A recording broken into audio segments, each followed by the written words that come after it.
Okay, thank you. Morning, committee. We're going to welcome to House Labor. Bonnie, would you call the roll, please? It's funny how having a weekend makes you like forget what you're supposed to do, just 2 days in between and your brain falls out.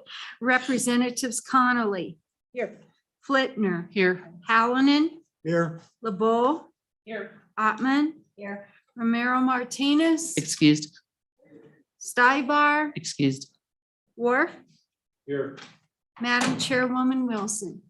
Here. We have 7 present, 2 excused, Madam Chairwoman. Okay. Committee, first bill we're going to take up is House Bill 108, Funeral Service Practitioner Amendments. Representative Hallinan, if you wouldn't mind going out there so we can all see you easily. Committee, I put this one first because I figure it should be a pretty simple, non-challenging bill.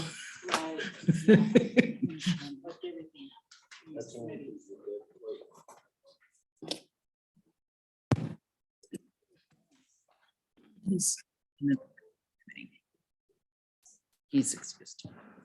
Welcome to the other side, Representative Hallinan. Well, thank you, Madam Chairman, and this distinguished committee, which I happen to be a member of. I appreciate Vice Chair even, he's not biased. Well, this bill, Funeral Service Practitioner Amendments, is a fairly small bill. It makes some changes in the licensing for the morticians and for the funeral service practitioners. And I'll go through those in a very brief manner. The bill describes embalming. It says that means the disinfecting, preparing, or preserving of final deposition of dead human bodies. And it lists there that it does not include setting features for the purposes of identification of an unembalmed dead human body or disinfecting a human body through non-arterial means. And that is done because those items are not actually embalming, and they're just a matter of, well, people that say your father dies and you close his eyes. That a lot of people do that when they die at home. And that does not involve embalming. And they wanted to describe that very clearly in this bill. And then on page 3, it says the applicant has obtained an associate's or higher degree in funeral service practice or mortuary science from an American Board of Funeral Service Education accredited mortuary service science program or an equivalent accredited program of funeral service education. And that pretty much is a clear idea of what is needed to obtain the license.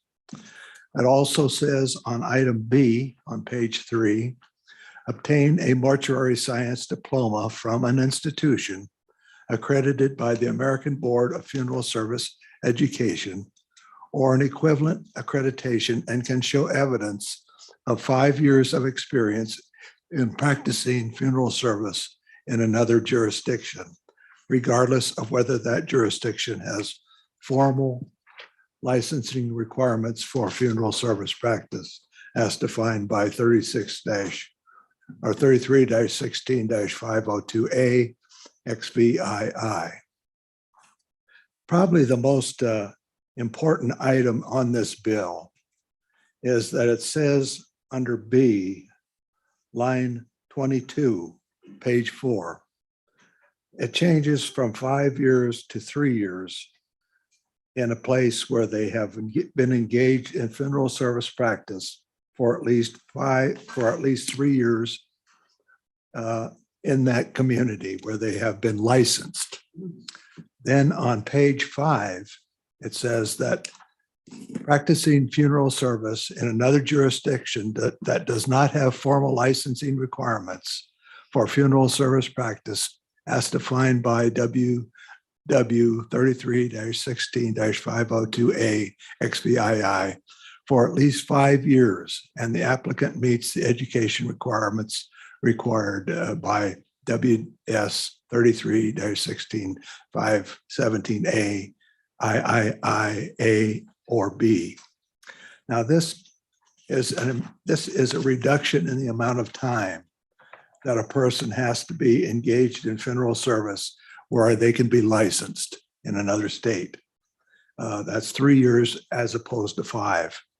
And that opens up the practice to people who come from another state where they have been licensed and practicing for 3 years as opposed to 5 years. So that increases the amount of people that can provide these services in our state. And that's the real issue, is that our state has a shortage of people that are licensed in these fields, and they have a need to retire or sell their practice or do something to go out of business. And they have to do it, and they have to have somebody take over. And otherwise, we don't have anybody to bury us when we die. And that's a very important service that they provide for our communities. And for that reason, I have brought this bill forward with the support of the morticians and funeral service practitioners in our state. So with that, Madam Chairman, that's the bill. Great. Questions for Representative Hallinan? Representative Connolly. Thank you, Madam Chair. And thank you, Representative Hallinan. I've got 2 different questions, and they're really just about information. On page 2, when there is the discussion about embalming, Yes. you talked about closing of the eyes, but the second portion of that sentence is about the disinfecting of a dead human body through non-arterial methods. And so I am curious about, is that kind of expanding the scope of practice of people who, for example, I know that funeral homes, they hire people that need to pick up dead bodies in the middle of the night, for example, and then they bring them back and they put them into a cooler. But would that expand the practice so that those people could wash the body? Is that what's going on here? It does seem to me that there is a expanded scope of practice for some workers at a funeral home who are no longer who don't necessarily need to be funeral directors. Representative Hallinan. Thank you, Madam Chairman. Representative Connolly, I don't know that expands anybody's practice. This is just a recognition that those items are not part of the embalming process. I think we do have a. Only those things specifically included in the embalming section above that are the embalming process. You can ask the folks that are here. We have some people here, then they can answer that question perhaps better than I can. Okay. Yeah. Follow Good. Yep. Thank you. It's not a follow-up. It's just another section of the bill, which is that last section with who else can practice in the state of Wyoming. I'm curious, what states don't have licensing for funeral directors? I'm just curious. Representative Hallinan. That I don't have a clue to answer that. They do mention it here, places that do not have a license. So there must be some out there. I don't know where they are. So thank you. Any more questions for Representative Hallinan?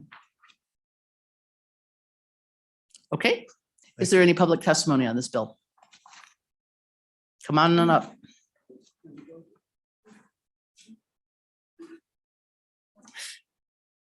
Well, a lot. Jump up. Welcome. If you just introduce yourselves for the committee, thank you. Madam Chair, Lori Urbicite, representing the Wyoming Funeral Directors Association. And with me, I have Jamie Kirkland from Riverton and Jeff Jacoby from here in Cheyenne, and they can answer your questions. I figured they might. Okay, you have to turn on the button. Which one is it? I'm sorry. So Ms. Urbicite, do you have anything particular, or are you just here as the We- chaperone for? We support the fellows? bill, and we have worked with the licensing board on the bill as well. So, yeah, that's my testimony. Either of you two, go ahead. Yeah. Madam Chairman Wilson, I'd like to address the questions that Representative Connolly might have, if that's all right. Sure. So the definition of embalming does not expand to the bathing of remains for those non-licensed funeral service practitioners. So is, just to be clear, so there were non-licensed people already doing that, and we're just clarifying that that doesn't fall under a licensing issue? Is that? That's very correct. Yeah, that is correct. Okay, did you, do you want to take, what was the, about the other states? Do either of you know about that? Yes, Madam Chairman Wilson, for Representative Conley, there is a random state that is not licensed, and it happens to be Colorado. So of all the 50 states, it's always been very, we've always been very cautious since it is our southern neighbor. They sunsetted their laws in the 80s, and they've done everything possible to get their laws back. Well, isn't that interesting for those of us who live in the southeastern corner of the state? We'll be very careful where we die. Well, Mr. Jacoby, anything to add? Yeah, well, I would say that there are a number of people that pass away in Colorado, of course, because they require healthcare services that sometimes aren't met here locally in Cheyenne or within the state of Wyoming. And so we do use qualified professionals in that area, but there is no regulation in the state of Colorado. The thing is that because it's such a large state in regards to population, there are professionals there. Some are licensed, some are not. And so we do want to have the ability to have those individuals possibly come to the state of Wyoming to provide those services. So that's why it's important that it's addressed this way. Very good. More questions for either of the funeral folks? I'm sorry, what was your name again from Riverton? Madam, my name is Jamie Kirkland. Kirkland. I'm Okay. with Davis Funeral Home. Okay. I just wanted to like to call people by their name if I can remember. Representative Flitner. Thank you, Madam Chairman. And I have a few questions probably for you or either of you, but if a person serves in the military, would they meet the same accreditation requirements, or do they just speak to me about the military? Because I know that the person in my neighborhood who provides this service came from the military and received much training in the military. And I'm just curious if that would meet the qualifications of an accredited program. Well, that's Mr. interesting Jacoby. because, Madam Chairman, am I on? There we are. I actually have a funeral home in Casper, Wyoming, and we do have a gentleman, Levi Dockendorf, that actually served overseas in the military and provided those same services. I would say that based upon the new requirements under this statute, it would be much easier to find those individuals to come and provide those services. Whether or not you are certain, I would have to believe that you would still have to meet the educational requirements, but because it's lessened, it does provide us the ability to hopefully find more individuals that are qualified to come to our state, provide those services. Okay, follow up, Madam Chairman. Rigor. Are some states more rigorous and some accredited programs more rigorous? And is there a national organization, and are they working on trying to make sure that those programs all kind of meet the same qualification standards? Yeah. Mr. Madam Chairman. Jacoby. Every state has their own rules, which is why you find us in a position like dealing with Colorado, correct? And so as far as the National Funeral Directors Association, of course, they encourage as much education as required. I would say that Wyoming was trying to do their best at one point to make sure that we had the highest standards. The issue is in trying to find qualified individuals to come to the state of Wyoming, because we have such a small population, that it makes it very difficult for us to recruit. Being in Cheyenne, being in Casper, I have a funeral home in Rollins especially, can be a challenge in finding a qualified funeral service practitioner to go there. And so I am adamantly in support of this statute and these revisions, because I know firsthand how difficult it is to find qualified individuals to come from Florida, from Texas, right? Arizona, to be interested in coming to Wyoming. That's why it's important, not only do we lessen the requirements, but still require, of course, basic education, experience, and so on. But then we look to places like Colorado to also consider reciprocity, but making sure that those individuals have the necessary training before they come to our state. So as far as a national organization, the NFDA is very involved in this, but they allow each state to determine their own educational requirements as far as service practitioners are concerned. Okay, and just one last question. What's the average age? I'm just wondering how close so many of these practitioners are to retirement. Madam Chairman, you're looking at me because I'm old. No, So I'm not. I'm assuming that's what you're referring to. Probably. it's very difficult in funeral service because you have these larger funeral homes like in Casper and Cheyenne that require so many more funeral service practitioners or licensed embalmers to do our work. And it was very traditional for funeral homes, of course, to pass it down to the next generation, to their children and the children thereafter. Schraders, for instance, were a fourth generation, but we're the first non-Schraders to own the business. And my girls are not interested. And so we do have to turn to other funeral service providers to come in possibly to manage or to down the road purchase, or of course, in a corporate setting where there's these larger businesses that are more, I guess, capable of taking over some larger operations. In situations like in Rollins, where we serve a smaller number of families, or maybe even Riverton possibly, just some of these small communities, and they're everywhere in the state, as you well know. It's really important that hopefully they can pass it on to the next generation within the family, or hopefully find a qualified service practitioner to come in from possibly out of state to provide that service so that they can pass that business on to the next generation and serve these communities. That's really what this bill is all about. Thank you. Any more questions for Mr. Representative LeBeau? Thank you. Thank you. I just had a couple questions here. On page 3, there, line 10 and 11, the change there. Can you give an example? I'm trying to read through this bill, but an example of what is an equivalent accreditation? What does that entail? The equivalent. Mr. Kirkland or Mr. Jacoby? Either Sure. one. Thank you, Madam Chairman. Representative LeBeau. So an accredited mortuary school, an example, in that wording, an American Board of Funeral Service Education accredited mortuary program or equivalent. So 20 plus years ago, I attended the Dallas Institute of Mortuary Science, and they are not an associate's degree program. They are an accredited associate's program. So there you don't get an associate's degree. Mr. Jacoby went to an accredited college for mortuary science. I went to a school with an AAS degree. So we just want to make sure we didn't have any hiccups of whether or not you actually received an associate's degree or a diploma or an applied associate's degree. Sure. Thank you for the question. Another question on page 4, and my colleague, Representative Hallinan, on page 22, the most important change he felt was the 5 years to 3 years. And why 3 years? Why not 2 or 1? Either of you, go ahead, whichever. Madam Chairman, that, it's interesting, Representative LeBeau, we actually talked about that last night. We were sitting on my couch in my basement as to why that was important. We felt that 5 years was too much because you have these young professionals coming into the industry that are more than qualified after a year or two. We felt, however, 1 year, you don't know anything in life, right? Probably is similar experience. Not even legislators. Yeah, right. I was just going to say, you kind of learn the ropes, I guess, after your first year. We felt that 2 possibly, but really 3 probably was sufficient for a young person to come into the industry and just fully understand to some degree as to exactly why they're there, the purpose of funeral service, because it is a noble profession, and hopefully be able to carry that on to the state and to care for the families here within the state of Wyoming. That's a great question, actually.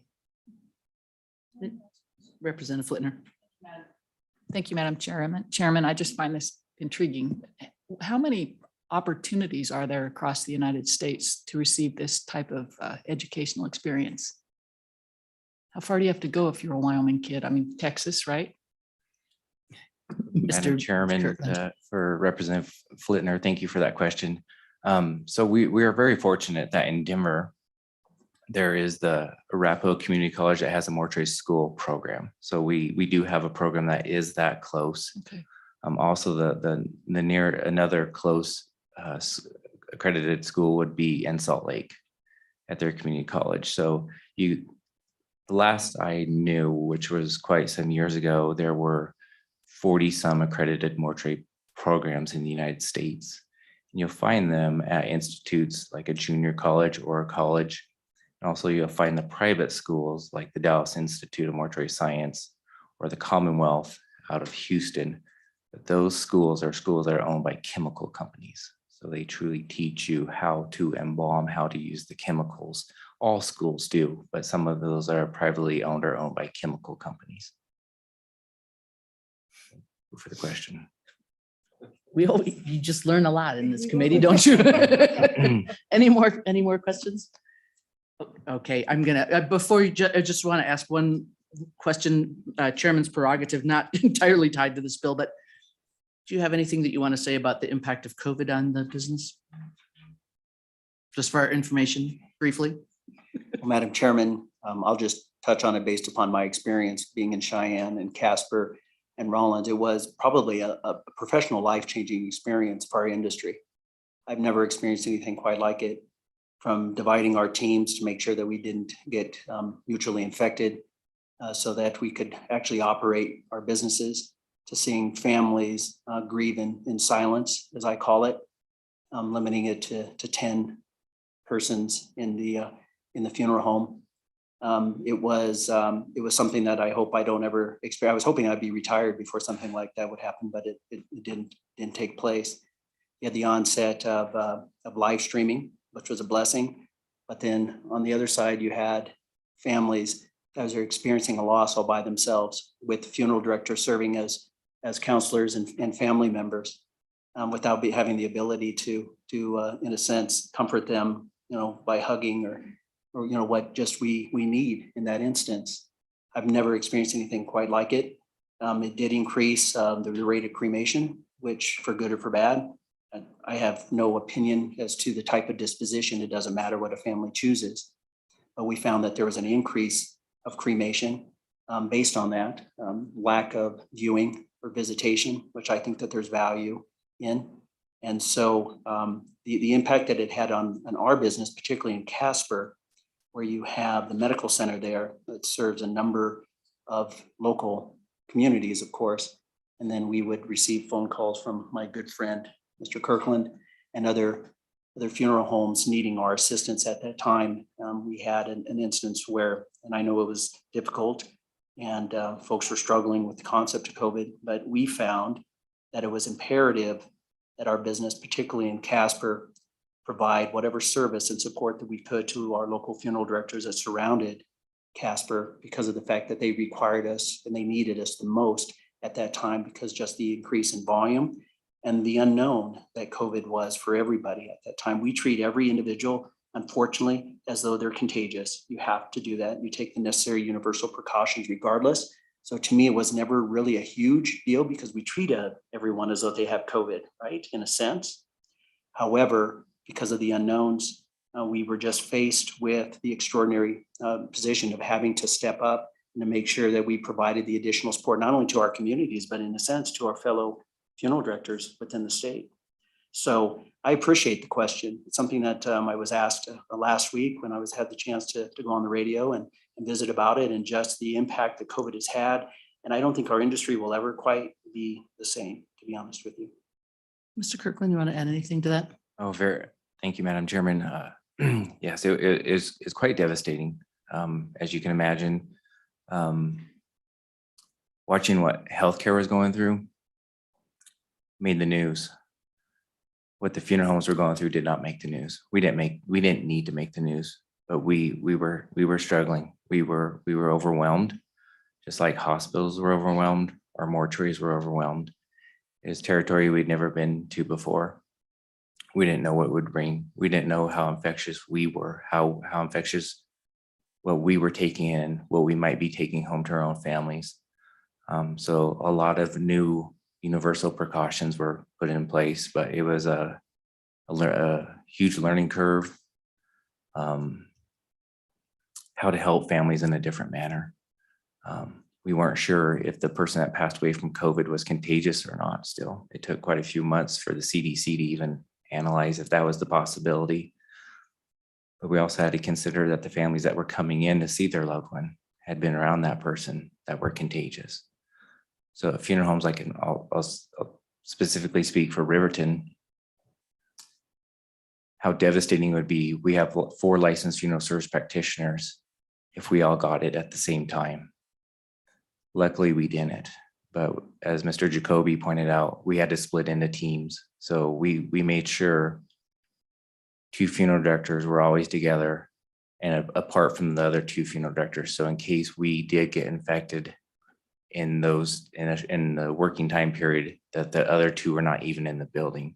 So the workload doubled for us because we were used to having 4 funeral service practitioners working every day, going to 2, working long hours, working all night, disinfecting everything, the entire building, all the vehicles.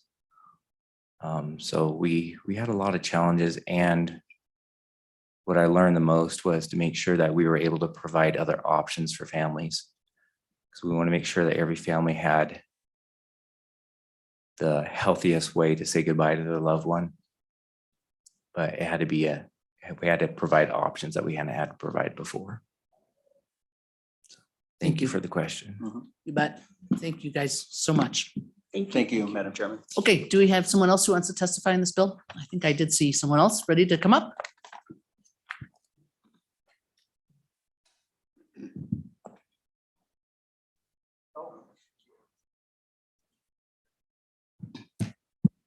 Welcome. Introduce yourself to us if you would. You want to have there's a little place at the very front end of the pedestal that says push, and it would make the light go green. Perfect, thank you. Good job. Madam Chairman. I am Victor and I live in Cheyenne.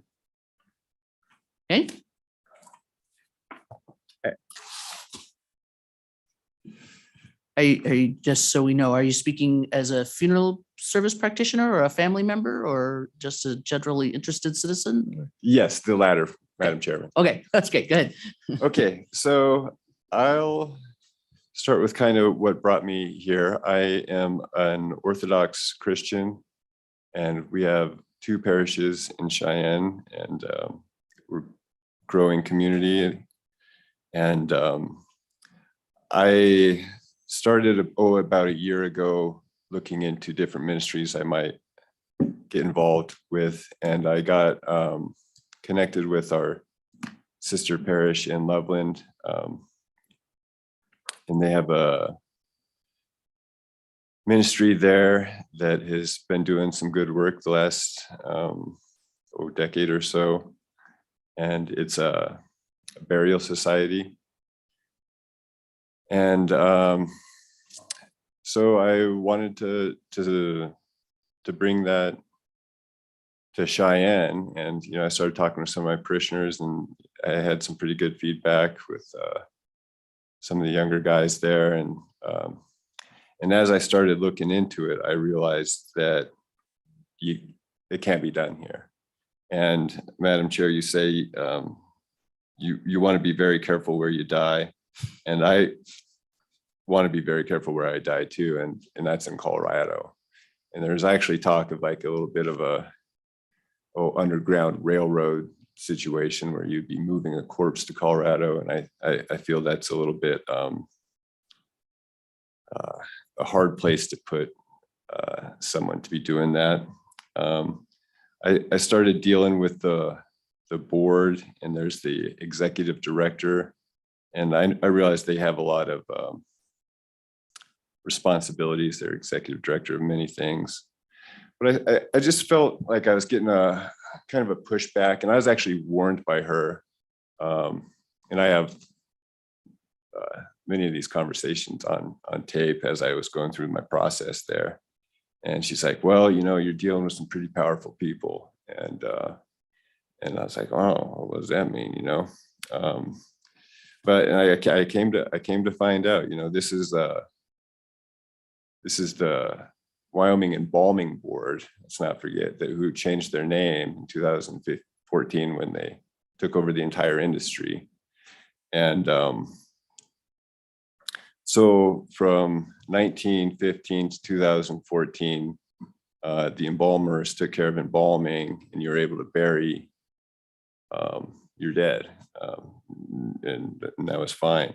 They're having trouble getting people to Rollins. Well, as a 5th generation Wyoming Rollins boy who goes and visits graves over there, I could tell you that they were burying their dead just fine up until 2014. And So I wanted to go to the board meeting. They, in statute, they say that the board meetings in Cheyenne on, January, whatever. So I go to the board meeting in Cheyenne. They tell me it's in Casper. I was like, well, you guys are not following the rules. And they're like, oh, getting pushed back and a little bit of disdain, really. And it took me, I go to their boss and their boss's boss, and it took me going to the governor's mansion actually before or the governor's office rather, in the Capitol there, that they admitted that it was against the law what they did. They were supposed to have their meeting in Cheyenne, and so the governor's office was able to patch me in there, call to Casper and get me in on a Zoom call or whatever. So I was able to hear at least the last board meeting, and the gist of it was that they were worried about what they called opening this law back up, because one would presume that, they got away with a bit of a coup in 2014 and to open it back up just because they missed their mark and overshot their stipulations and didn't have a grasp on. Mr. Vicker, I'm just going to interrupt here Sure, because I want to Miss- make sure that we're all understanding. We don't have as much backstory as you probably do. Yeah. So what I think I'm Trying understanding, to catch and up just on the so brief. that to make sure that that we're following, okay. It sounds like what you're saying that before 2014, there was no require for a body to be embalmed, and now there is, and that the funeral societies bury people without embalming. I mean, is that what the situation is? Because otherwise we're not, we need to make Okay. sure that we follow you, okay? Thank you, Mrs. And you're right, Mrs. Chairman, that I have spent countless hours on this, and I'm sorry that you're coming at me as a layperson. So before 2014, this board, the Funeral Practitioners Board, was titled the Wyoming Embalming Board. And they were created in 1915. And so from 1915 to 2014, they handled embalming, and those laws were on the books. And if you dealt with embalming, those laws were what you dealt with. If you didn't embalm, you were outside of that scope. In 2015, they changed the name to the Wyoming Practitioners Board and expanded the scope to every aspect of the industry, be it transportation, storage, preparation. I guess we could close our father's eyes now, but it's essentially all encompassing post 2014. Okay, good, thanks. I think that clears, at least makes us understand what the background is. Okay, go ahead and folk, if you can, Yes. right, focus sorry, on the Miss- bill just because we Okay. do have another bill we hope to Okay. do. So, so to focus on the bill, what I would recommend and what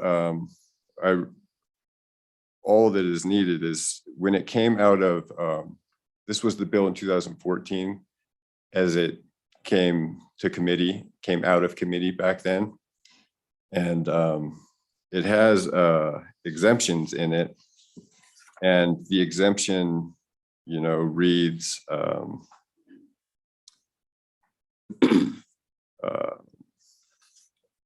related to performing of religious ceremonies.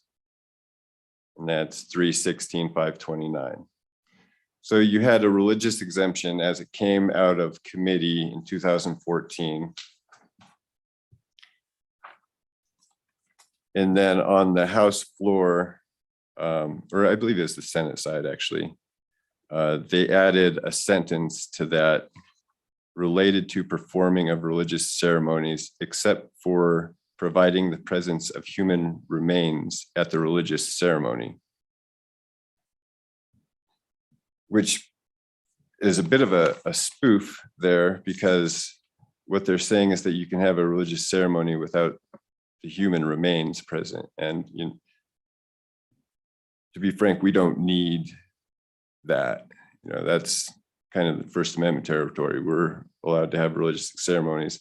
The exemption kind of goes on from there. You're able to counsel families about the final disposition of remains, conduct a memorial service or provide a setting for a memorial service, except providing for the presence of human remains. So it's telling us that we can, essentially talk to people and have parties. The exemption doesn't give us anything if we're not dealing with the presence of human remains. So I don't know why that sentence was added when it came out of committee last time, but I'm here to ask that the religious exemption be reinstated into this bill. And if I may, Madam Chair, this is the examination of law of burial, a report to the Supreme Court of New York. This one was 18. Okay, so 1880 something. let me just pause you Sure. there for a second. Victor, and I feel funny just calling you Victor. I assume that's your first name. Yes, Madam Sir. Chair. Do you want my last name? It's okay. Okay. I just, habits. I hear the request. I think because we don't have that written part of statute in front of us. And I think we could, it's not, so in Wyoming, we have a requirement that a bill have only one subject, and we get into rules committee arguments. I think it could be argued that this topic would fit into the bill heading, but I'm not sure, and we don't have it in writing. I think the best thing to do, so this bill, if it proceeds forward, will be heard again on the Senate side. And I think this is something because we would be a little bit hesitant to add in language that we don't have before us from the statute book. I mean, that causes. You want to see the LSO just printed this out for me? Well, I think we need to consult as to whether it will fit into the scope of the bill. I mean, I just think there needs to be some more. I hear what This you're was the bill. This was the genesis of it. right, but that's not this bill. It's sort of is. The Constitution specifically speaks to any given bill that we have. So the bill before us, whether that part fits in, certainly it's related to the funeral concept. I mean, I get that. I mean, certainly any member of the committee could make a motion to, but I think not having researched it, because to be honest, I think this is probably the first that we've heard of this issue, and we might not put in an amendment. I think your best thing to do is to see if there is a member of this committee or the Senate committee that could prepare the language ahead of time and also get more testimony on, because that's a pretty significant change. And it would probably be helpful to have all that put in together. And the Senate committee is still available. I mean, I just think, but so if you want to, so let's just make sure that we understand. So your desire is to reinsert the religious exemption for funerals, I guess it is, back into the statutes. Correct. And that's 33-16-529 A is where that comes in at. Okay, 33-16 what?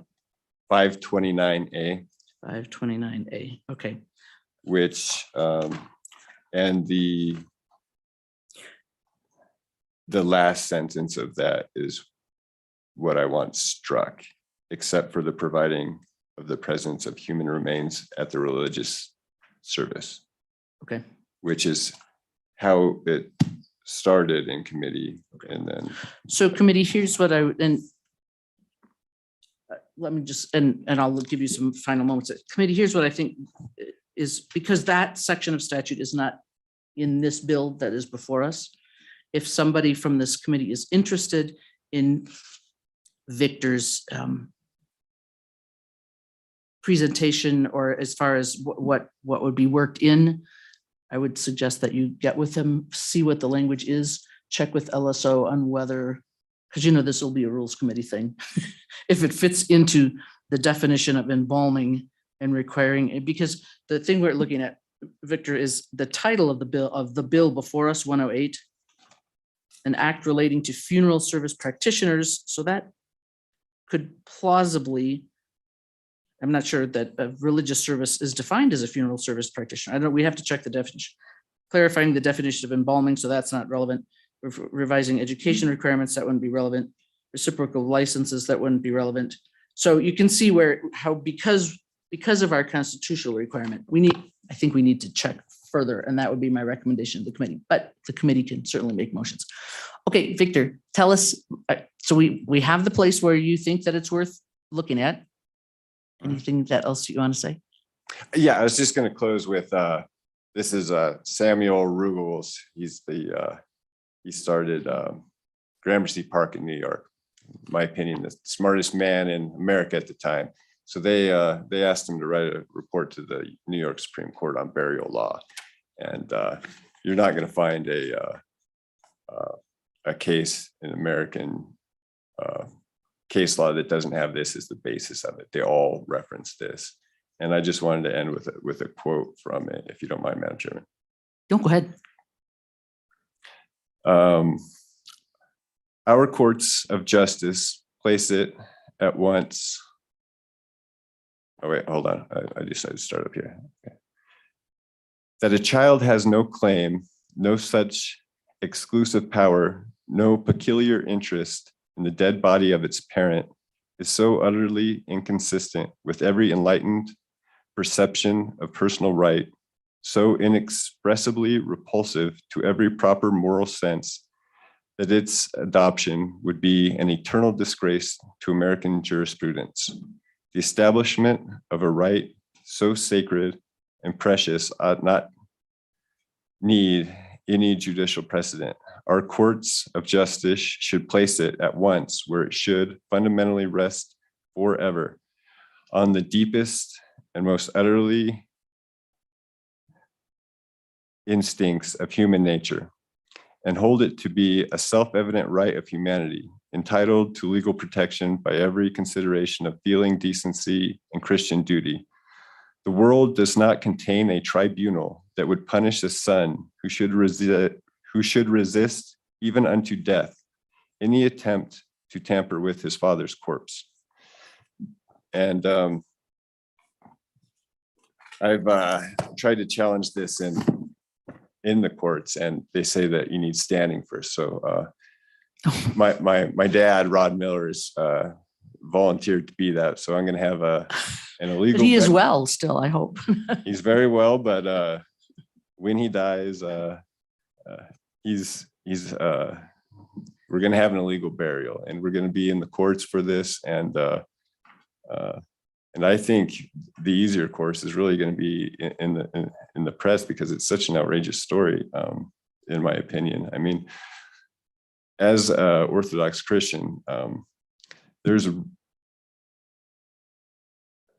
that first 3 days after death is you're kind of in both realms, and there's like toll houses and challenges, and there's intercessory prayers during that time that are super important to an Orthodox Christian, and to not have a religious exemption in a bill as important as this one needs to be remedied. And I thank you for allowing me to speak, Madam Chair. You bet. Thanks for bringing it to our attention. Any questions for Victor? Madam Chair, I Representative Connolly. Thank you, Madam Chair. And I actually do. And again, I won't vote for anything here because I want to see it all in context, but I have pulled up the statute and the clause that you're talking about. Thank you. There is an exemption for any authorized representative of a church like yours, for example, but then that last clause is what concerns you.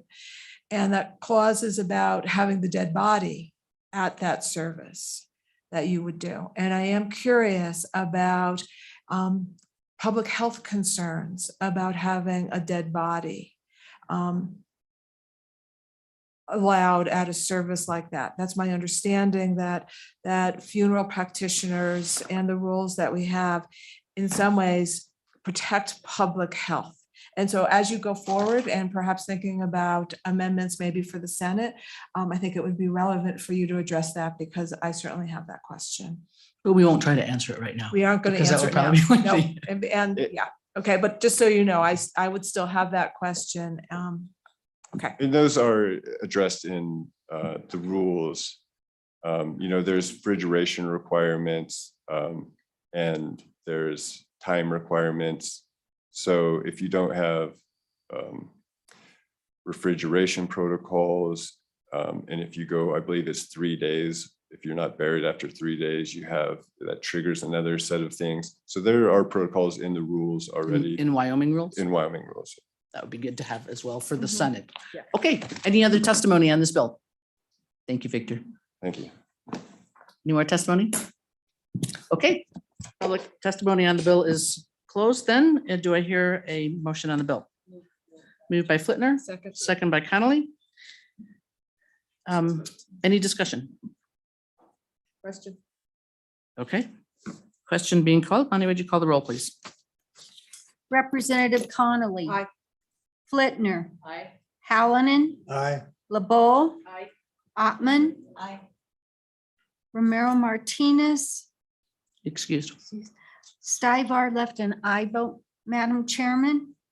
Worf. Aye. Madam Chairman. Aye. Madam Chairman, we have 8 ayes, 1 excused. Okay.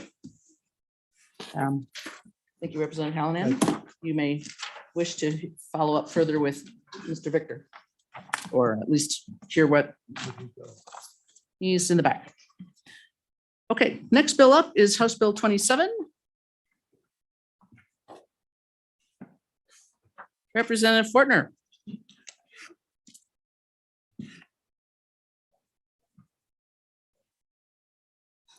Welcome. We'll let you present your bill and then we'll quiz you. Thank you, Madam Chairwoman. Representative Bill Fortner, House District 52. House Bill 0027 deals with visitation rights. It's and it basically is was notwithstanding any other provision of law, the healthcare facility shall allow visitation for a person retrieving or receiving care in the facility for a period of not more than 5 consecutive days. The healthcare facility shall not impose restrictions visitation under this section. The healthcare facility shall allow person receiving care or that person's representative to designate persons as visitors or to prohibit some or all visitation under these sections. And I guess I'm open for questions now. Okay, questions for Representative Fortner? So I have some questions, you might imagine. The first question I had, and did you receive the amendment that I emailed you? I did. Okay, and that's just my thinking. So in Title 35, picking up in Chapter 2, the definition of healthcare facility in that chapter pretty broad is extremely broad. And it didn't seem to me that you were probably trying to bring in the whole definition. So, I mean, to my mind, you were thinking of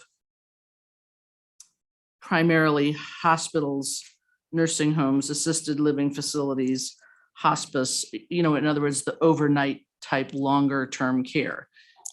Was I accurate in that thinking, or did you have something more specific in mind? No, that is correct, Madam Chairwoman.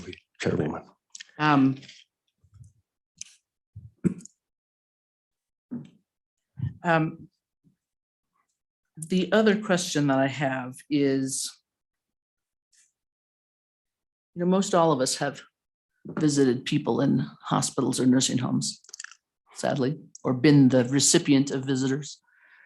And, my experience is that they'll restrict children under 12, let's say, for being noisy in the OBGYN unit or something, or I know hospitals now, some of them are saying, okay, only 2 at a time. I mean, to me, and this is just from my side I've been an inpatient, a visitor, and a healthcare administrator. So I've got a lot of hats on this issue. I find that the no restrictions at all seems kind of wide open, I guess. And I know we'll hear testimony from healthcare folks as far as, regulatory requirements, but we're not bringing up my amendment right now, but does it seem unreasonable to you that a healthcare facility would say something like no visitors after 8 o'clock, or only 2 at a time, or only people over 12, or some other restriction like that? Madam Chairman, when I ran this bill with LSO, it had some pretty tight regulations on it when I got it back, and I opened it up a long ways because I knew there would be amendments, and so I didn't want to have it broadened to the point that we just necked it down to nothing with more amendments. So I took a lot of stuff out, or I had them take a lot of stuff out so we could do exactly what you're doing right now. There's no argument with for me to you that we all know people that died in the nursing homes in the COVID epidemic, and it was a crying shame. Some people, I know one lady that wrote a letter to her siblings and said, "Why did you abandon me? I'll never forgive you," and she died, and I mean, that happened all the time. I know a guy, his dad had a stroke. He was paralyzed. He put him in a nursing home for a few weeks till they could get home care and stuff set up for him. And he just missed people so bad, he just died. The guy is 90 years old. I mean, they secluded him to where nobody could get to him or talk to him or nothing because of the COVID. They was afraid, that it would spread. But I mean, we could tell horror stories like that all day long, but the main reason I'm here is to, and just like the rest of us, try to prevent this kind of stuff from happening again. That's in a nutshell, that's the whole thing, right?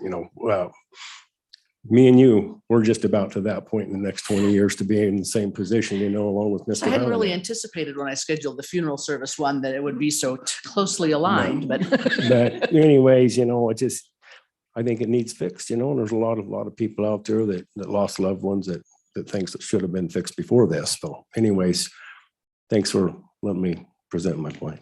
More questions for Representative Fortner?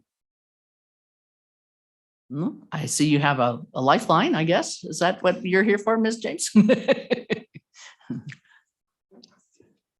Good morning, Madam Chair. I'm Jennifer James, and I am here on behalf of this bill, in favor of this bill.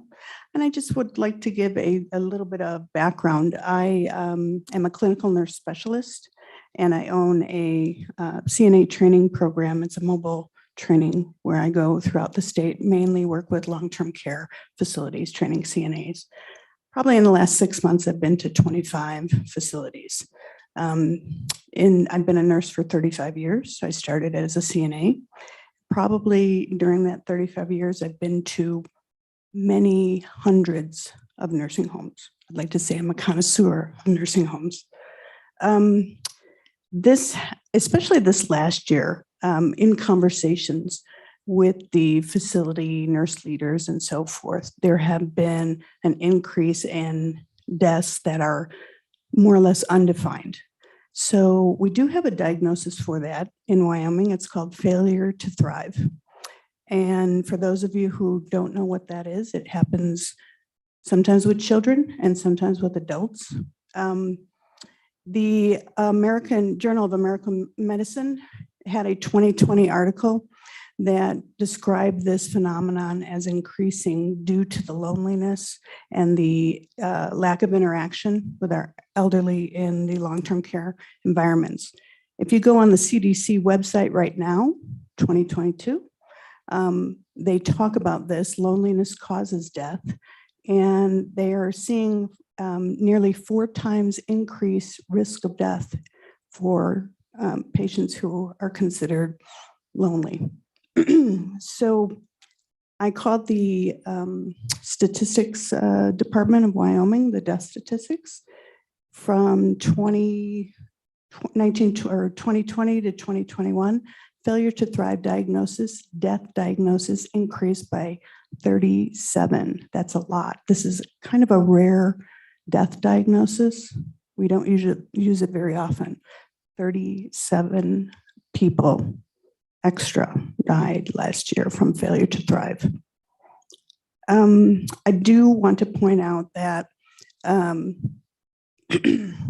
involuntary seclusion is against CMS rules currently. And I see that health is behind us. They'll probably talk about that. It can cause, if we put a patient in involuntary seclusion, and let me tell you a short story. When I was a CNA, or I was either in class or just learning, there was a patient who was yelling out, had dementia very loudly. And as a student, I thought they were disruptive. So I put them into their hospital room and closed the door. And my teacher found out that I did that, dragged me into the room, opened the door, put me right in front of that patient and said, "You want to be her jailer? Now you sit here with her all day long." We don't put people in seclusion. Okay. So I ask that you help the long-term care in the hospitals by passing this bill. I think it's necessary. I think we've learned a lot since COVID. We've learned about transmission rates, infection control. And I think that we need to not let our Wyoming residents die from despair. And I stand for any questions. Questions for Mrs. James? Representative Connolly. Thank you, Madam Chair.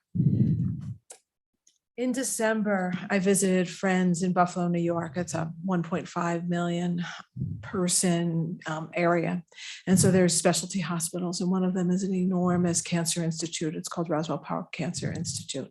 It's enormous. It's bigger than any hospital here in the state. And it just so happened right before I got there, a friend was diagnosed with cancer and needed surgery immediately. And I was curious and impressed about how New York was doing COVID protocols. And again, it was right before Omicron, right before, and so at the end of Delta. And it meant that her husband could visit her and she could have one other designated person, and that was a friend. Neither of them could be there at the same time. But there are very strong protocols, and also that, even for cancer patients, you want to be walking the halls, you want to get that circulation going again. Like her husband couldn't join her in the hall. It could only be a healthcare provider in full PPE at that point. It was tough. There's no two ways about it. But that was an incredibly vulnerable population of patients. Each of them as visitors were checked when they came in with temperatures, for example. But I must admit, I was, again, curious and impressed with the rules that they had in place. And what I'm concerned about with this bill, Representative Fortner, is that it doesn't allow for those kinds of rules that in that case, a cancer institute decided would be the best for its very vulnerable population. Of every single person in that hospital was a cancer patient. In Wyoming, we do have dialysis units, for example. We have wards, an OBGYN ward, for example. And it would seem to me that we should allow some ability for healthcare providers and facilities to establish rules that honestly would be best for that particular facility or a ward in that facility. So what concerns me about your bill is that example. And I'm curious if you can tell me about the expansiveness of your bill when we know that we might have needs in facilities that are more specific. Was that question for Representative Fortner or Mrs. James? Actually, it's for both of you because you were the kind of the lifeline or the support going on here. So I'll try to answer that. Okay. Representative Conley, in certain situations, like you just mentioned, I'm hoping if we can pass this into law, that possibly they'll put up mobile facilities that they can see the visitors in with the patients, that's easy to sanitize and easy to keep the general population away from. Whether it's just walking across the hall or an elevator or covered awning or whatever to get into the facility. But there's got to be some way that we can put people back with people instead of letting them love each other through plastic with plastic gloves. That's just not seeing somebody, that's really not acceptable in my opinion, and I don't know all the answers to everything, but that would be the best one I can give you is, maybe they need to establish little mobile facilities to put in there. I mean, we do it in the school systems all the time. We got mobile facilities for that. So, I mean, that's about the best I can do. Thank you. Mrs. James, did you have anything you wanted to add to that? I would. Thank you, Madam Chair. Representative Connolly. So I don't have the data in front of me, but I see your concern. And I think that this bill would help Wyoming facilities somewhat supersede the CMS and the CDC guidelines, because it was CMS and CDC that said to the long-term cares, you have to keep everybody in their rooms. Also, you're right, absolutely, about the hospitals having 2 at a time, or if somebody's under death, they usually allow 4 and flip-flop that. But that, I don't believe that was allowed in the long-term care facilities. So I think that this bill would open up for possibly those administrators to make those decisions. I would also like to point out that a lot of our long-term care facilities are corporately owned by organizations, corporate organizations that are outside the state of Wyoming, not familiar with our culture or our own statistics. So actually I have a follow-up on that, and I think we'll get testimony on this later. And I don't know if you've had a chance to look at the amendment that I sent to Representative Fortner, but, and I agree with you. I think the vast majority of the shutdown requirements came from CMS. There were some other wonky ones. I had a call last fall from a lady who said that her mother's nursing home said that by regulation, she was not allowed to bring in a poinsettia. I said, that doesn't sound like a regulation to me, and connected, we so we can't blame it all on CMS, but although we'd be happy to. But I guess the question there, Mrs. James, in your experience with nursing homes is, we have the Supreme Court decision on what I consider to be the unfortunate CMS mandate about vaccination of staff. But nonetheless, the Supreme Court did rule that CMS has the ability to put regulations on conditions of participation in Medicaid and Medicare. But when you consider that about 2/3 of the nursing home patients are Medicaid, what do you visualize happening if CMS, if the nursing homes say have to withdraw from Medicaid? What happens to those patients? If the nursing homes have to withdraw from the participation? I mean, I'm just saying, what if Medicaid says you're not complying with our guidance, our rules, therefore we're not going to pay you. So your choice is either lose 2/3 of your revenue or withdraw from Medicaid. I mean, I could see Sure. this administration anyway, carrying that process out. Thank you, Madam Chair. They would not be able to be viable without that. Our culture has changed back from the 60s when we used to care for parents, had the ability to care for our parents and intergenerational. And for various reasons, I don't see that is even an option.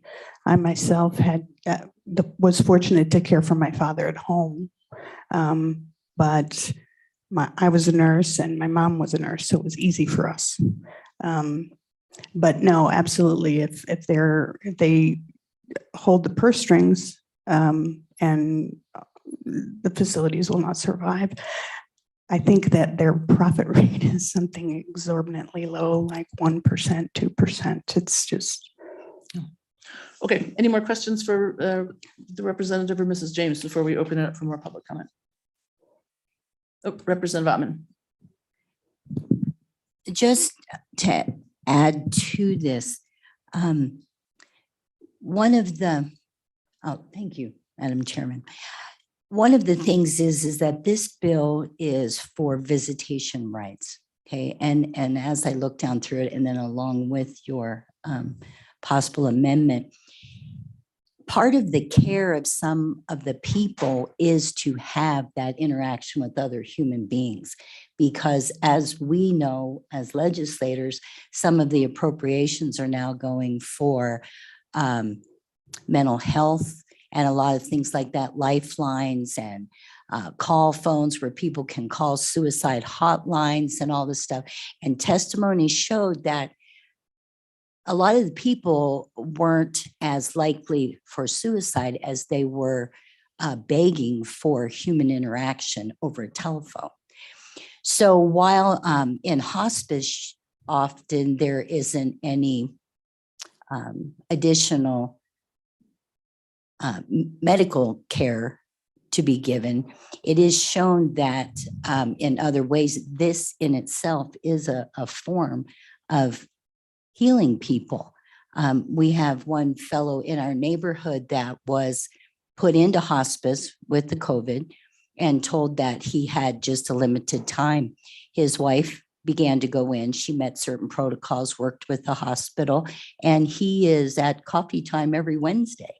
So there is a lot to that. And I would just ask that we really work for this to help the state and the facilities to work through protocols to enable this to happen.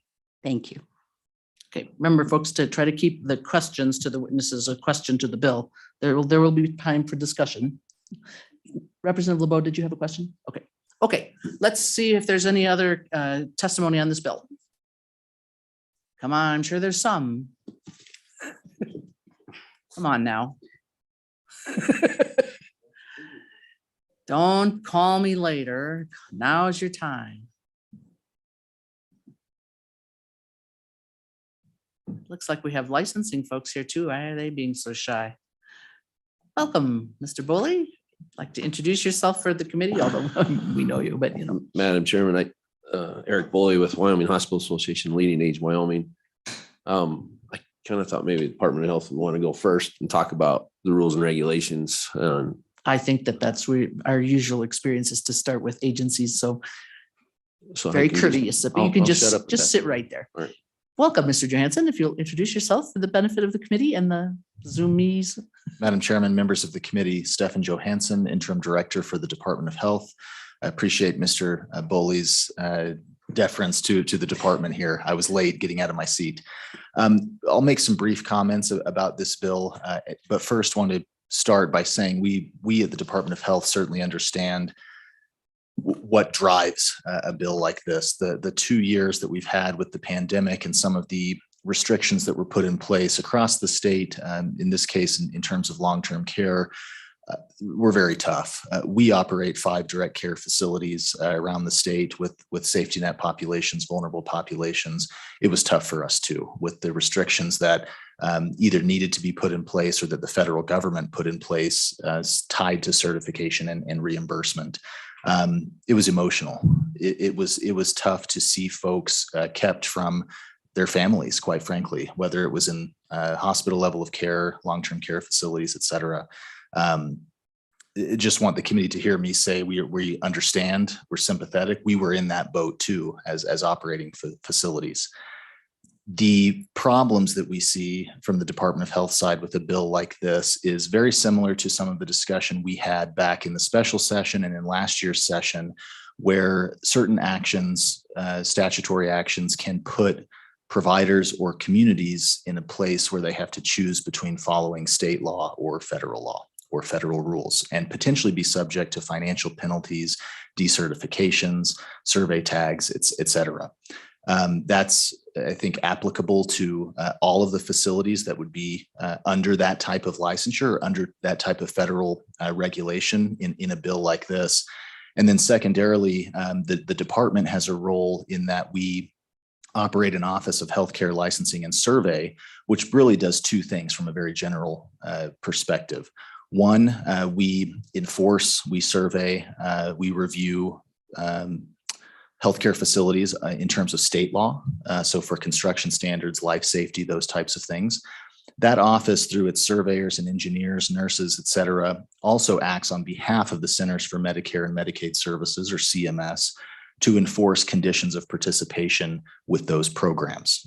That includes rules and regulations that would be impacted here in certain scenarios where the federal government says you can't do one thing or you must do another thing. As much as we, in certain circumstances, might not like that, when those rules or when that law comes down, following it is of utmost importance because so many of our facilities rely on that funding or rely on participation in that program.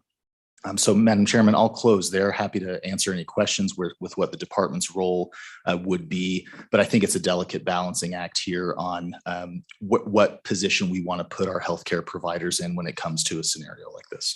Thank you. And I'll take questions from Mr. Johansen in just a minute. Bonnie, are there spare copies of that amendment that I did up? I think I printed. Stefan, I apologize. I failed to send you my hypothetical amendment. Mr. Boley will kindly show. Well, you can get another one from. Anyway, that we'll bring that up later. But questions for Mr. Johansen, Representative Flitner. Madam Chairman, thank you. And Director Johansen, could you just remind us, if you have the information, what the percentage breakdown is for federal dollars that these facilities across the state take in, if you happen to have that, or maybe Mr. Boley has that. Mr. Johansen. Madam Chairman, Representative Flitner, I don't have those exact numbers off the top of my head. We certainly could provide some aggregate statistics or defer to the providers and associations that might be able to speak to that. With some facilities, it is large in the vast majority of their funds coming from Medicare and Medicaid, and others, depending on the business model, might be less. For example, one of our state facilities, the retirement center in Basin, Wyoming, is almost fully reliant on either Medicare, Medicaid, or client revenue. That facility operates with no state general fund subsidy aside from facility depreciation. So it really is a mixed bag across the state, but happy to look into that and provide some data. Follow up, Representative Flitner. Thank you, Madam Chairman. And could you give us just a scenario? So for instance, if the state of Wyoming were to, put something like this in play, what might it do to a facility like Basin as an example? Would they just immediately cut off funds, or do you have any idea what that scenario might be? Madam Chairman, Representative Flitner, I don't want to over exaggerate here because it would be a process that would have to play out in terms of when the federal government surveys or surveys a provider for certain conditions of participation. If there were a condition or a rule or regulation that specified something like visitation that a facility violated, that would need to be surveyed to find that the provider was in violation, and then it triggers whatever that follow-up enforcement action would be. Now, in previous scenarios over the last 2 years where the legislature and the executive branch discussed what implementation of certain mandates might look like. Those are directly tied to conditions of participation in Medicare and Medicaid, and the federal government outlined some different processes of what could happen with monetary penalties or complete decertification, but it would take time. If Representative Flitner, a scenario played out where the retirement center was in violation with a certain condition or a certain requirement or regulation, and ultimately it was not corrected, then the funding could be pulled, and that facility would essentially lose the vast majority of its funding through those programs. But as I mentioned, I don't want to exaggerate that too much because it really is a mixed bag across the state, and it's not certain in all of these hypothetical scenarios, how that would play out on the regulatory side. Okay, Representative Hallinan. Madam Chairman, could I just respond to that? Sure, Mr. Boley. Representative Flitner, so we've already been dealing with this for the last 2 years, though. We are surveyed. The regular certification surveys had stopped for a period of time. They've restarted now, but infection prevention has been one of the biggest things. And so the survey team that is an arm of CMS has been going in. Civil monetary penalties have been levied. There have been citations. And so visitation opens up a whole can of worms when it comes to infection prevention. And so I'll talk a little bit more about what we faced over the last 2 years and why we have some issues with this bill. But it's not like it hasn't already been enforced and we're not seeing ramifications and problems because of opening up visitations and what happens in the event that we do that. Representative Hallinan. Thank you, Madam Chairman. Mr. Johansen, what specific violations of federal law are present in this bill? Can you specify those? Mr. Johansen. Madam Chairman, Representative Hallinan, I'm not an attorney, but I won't say that there's specific direction to violate federal law. My point is when the federal government through CMS in the healthcare context issues rule or regulation, those have the force and effect of law. So if I was hyperbolic, it certainly didn't mean to be. Maybe a better way to phrase that would be a state statute putting a provider in a position to choose between state law and federal requirements or rules. That was really my point. Follow up. Then the question would be, what specific federal regulation are present in this bill that would be violations of those regulations? Which ones? Madam Chairman, Representative Hallinan, in the bill, none specifically. I think it's the potential to put a provider in that position where a violation of federal rule or regulation could be on the table. As we saw during the pandemic, there were many changes to healthcare regulations through CMS that became those requirements for providers to follow, whether it was infection control, visitation, testing, et cetera. I'm not saying this bill violates federal law at all. I'm saying it creates a condition where a provider could in the future, with some other event or a very specific requirement from CMS for a certain type of provider because of another public health issue or another disease, put the provider in that position. So if you heard me say that this bill directs folks to violate federal law, that's definitely not my testimony. I think it's the potential or hypothetical scenario that we could get into that would then create legal issues. And to follow up on that, Representative Hallinan, so I emailed out to all the committee the CMS guidelines that had gone out on this visitation. The original part of the guidelines that you received was from the fall of 2020, and then you saw the red font in 2021. So I do think that if this bill had been in existence in the fall of 2020 and CMS issued those, then at that time, there would be a conflict between this bill and the CMS guidelines of 2020. The 2021 do seem to have lightened up considerably, and certainly one hopes that they stay there. I don't have a lot, but does that answer the thought there? Well, I think it does, Madam Chairman, and the fact that you're saying that current law does not affect what's in this bill. Well, Current regulations are not clearly in opposition to what's in this bill. I think that's what you said. right, but once things are in the Green Book, they're there until another legislative session. And so it's pretty clear that CMS regulations vary over time. Madam I think that was what we were getting at. Okay, let's keep going, folks. We've got not really, where it's 9:20. More questions for Mr. Johansen, Representative Worf. I just really struggle with this. I guess the question that I think needs to be asked is, do you believe that federal rules and regulations trump our Constitution? Mr. Johansen. Madam Chairman, Representative Worf, probably shouldn't answer that question directly. I will say that. But you should. I asked that, and I would like to have an answer because I think it's important for us as legislators to know what you're saying from the governor's office. I think that's very pertinent.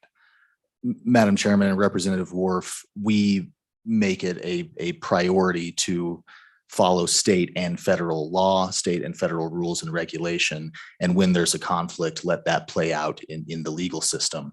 I will say, Madam Chairman and Representative Worf, that with this issue that I think is directly related to a significant problem we had during the pandemic with a federal regulation that came down that restricted visitation and created, I think, the conditions that are leading to a bill like this.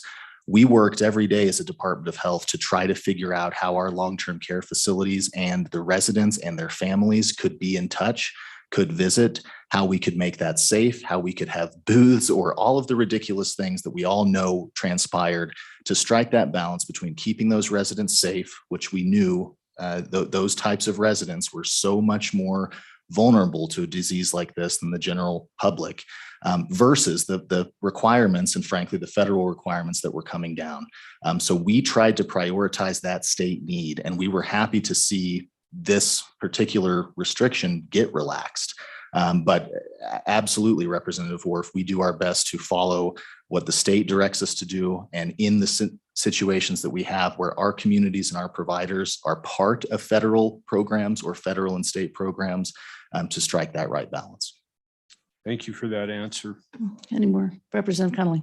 Thank you, Madam Chair. Mr. Johansen and Mr. Bowley, is it a fair interpretation of both of your testimonies that if there was a visitation policy that did not put healthcare facilities or institutions at odds with federal and state policy, that that visitation policy would probably be okay with you? Mr. Johansen. Madam Chairman, Representative Connolly, yes, I think in that hypothetical, that would be true. Okay, any more questions for Mr. Johansen? No? Good. Okay, Mr. Bowley, now it's your turn. Thank you, Madam Chairman, committee members, and I appreciate the director's testimony. I'll tell you, it's been a very trying time. It's been a long 2 years, and this is a really emotional topic. And I hope my wife will forgive me, but we're dealing with this right now. Right after the governor's prayer breakfast, my wife received notice that her father had been admitted to the hospital. She left immediately for Idaho Falls to go say goodbye to her dad. Wasn't sure if she'd get there in time. And once she got to Idaho Falls, she wasn't allowed to see her father. The good news is he's rallying right now, but I understand the emotion that's involved, but I also understand why the hospital didn't want her and her family to go into the ICU ward in the middle of a pandemic. So it's a tough situation. My nursing homes, I represent about 2/3 of them, have struggled with this since day one. And I feel for them. I feel for the residents that have been in those nursing homes and for the isolation that they felt. Unfortunately, CMS is the ruler when it comes to healthcare in our state and in our country. And they put specific requirements in place that we have adhered to and followed the whole 2 years. We have met weekly. Our members, all the nursing homes in the state have met weekly with the Office of License and Survey to talk about how we could do the best to get people in to see folks, but to protect the rest of them. And this is a balancing act. So you have the rights of one person versus the rights of all. And we want to give quality of life in our nursing homes. We want to give quality of life in our hospitals, but you have one person go in to visit one family member and you have an outbreak and it kills several people in the nursing home. So whose rights are the most important? I don't know the answer to that. But what has happened is that exactly what happened. We've opened up visitation and guidance has changed. So the guidance that I sent you, Chairman Wilson, it's only good for right now. It changes almost weekly and we try to adhere to it and follow it. As Director Johansen talked to you, we've tried everything. We've put hugging booths in place. We've had outdoor visitation. We've had people going to their windows and talking to their loved ones out in the yard. We've allowed them to go home, but then when they come back, they have to isolate and quarantine because they've been out and possibly exposed. This is an untenable situation. And I'm afraid that what's going to happen here is we're going to pass a state law that's going to make it even more untenable for our long-term care facilities, for our assisted living, and for our hospitals. We love the residents that we care for. I've been a nursing home administrator for 20 years. And the most important thing was to make sure that they had quality of life. And that's what we want. But we have to balance the rights of one against the rights of others. And we have to adhere to CMS and CDC. I'll tell you, I've been frustrated to the nth degree. You can ask Ms. Hudspeth back there. We've had some heated conversations over this because I want to do the best that we can for the residents while protecting our facilities. 70% of our funding comes from Medicaid. The other large portion of that is Medicare, or it's those that are spending what they have left in their savings so that they can qualify for Medicaid. So if you remove federal funding from our nursing homes, if you remove federal funding from our hospitals, we don't have a healthcare facility in our state. We've opened up visitation recently. There was a designated patient caregiver. We've So there was one designated person that could go in at any time, and that was their designated person. Is that right or wrong? I don't know. But to your question, Dr. Hallen and Representative Hallen, yes, if you pass this law, we're going to be in violation, because right now we're not allowed to let everybody go into our nursing homes after they've been in there for 5 days. And that's not going to change for a period of time. And so, yes, we are going to be violating CMS and CDC guidance the minute this bill is passed and we start letting anybody that wants to go into the nursing homes. The other thing that I worry about, and this is one of the things that we haven't talked about, I don't see any regulations in here that says if someone goes in and they don't follow the protocol, and we've had this situation. We had a family member say, I will wear my mask. I'll do everything I'm supposed to so I can see my loved one. Went into the nursing home, refused to wear their mask, became violent and confrontational, and we had an outbreak in that nursing home and it killed people. And so there's nothing in here that says that we can restrict them or send them out. We have more violence against our healthcare workers on a daily basis because so many people are so frustrated. But we have heroes in our hospitals and our nursing homes that are giving everything they have to try to keep the public safe and to try to keep the people that they're caring for safe.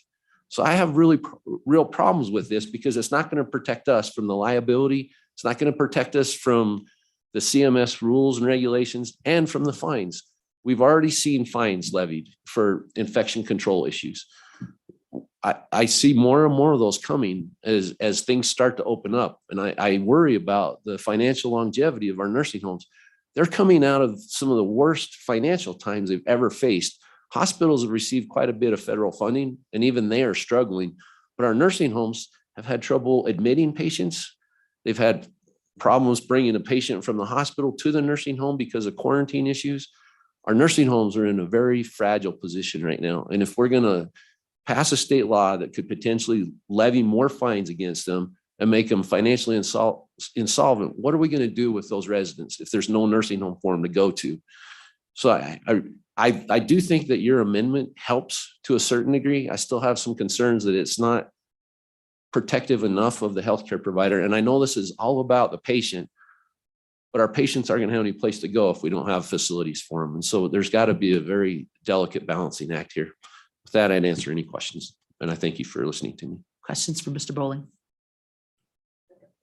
Representative LeBeau. Thank you, Mr. Bowley. So you said 70%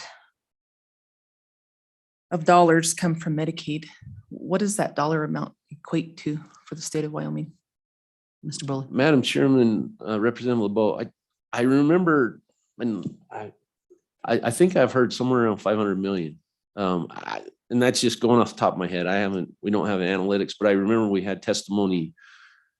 I think it was during the special session, maybe when we were looking at other rules that would have put us in direct conflict with federal. And I think it was somewhere around 500 million, and it might be per year or it might be biennium. I can't remember. I'm sorry. Mr. Bowling, would that be if we went into the budget bill in the healthcare financing section of the Department of Health and looked under the long-term care and all that? I mean, that's this. Madam Chairman, I believe source of you it, I could think. find it there. Be a math problem probably, but in more than one category, though, I think it pulls out of several things. Yeah. More questions for Mr. Bowling? Madam Chairman, I will also tell you, I did just forward you. So what I forwarded you Friday was the CMS rules and regulations for visitation and long-term care. Joint Commission and also CMS has visitation requirements that are out for hospitals, and I did forward that to you. But a lot of our hospitals adhere to Joint Commission, which is a survey process. They usually mirror CMS, but again, changing on almost a daily or weekly basis. But I did forward those to you if you need them for reference. So the amendment that I sent you, and I'm actually thinking we might insert the words location or on line 9, but I understand that it doesn't address the liability or the ability of the nursing home to eject somebody, let's say. But other than that, do you feel like the language opening up the restrictions a bit would allow for, well, and it has the line about the regulatory, does that essentially resolve the problem with the regulatory agencies? I know it was kind of, you didn't have a whole long time to look at it. Madam Chairman, I do think it helps quite a bit. And like I studied a little bit this morning. there's another liability issue that I don't think we've addressed here, and that's, so we open up visitation to everyone. Someone brings COVID into the facility, other residents are infected and die.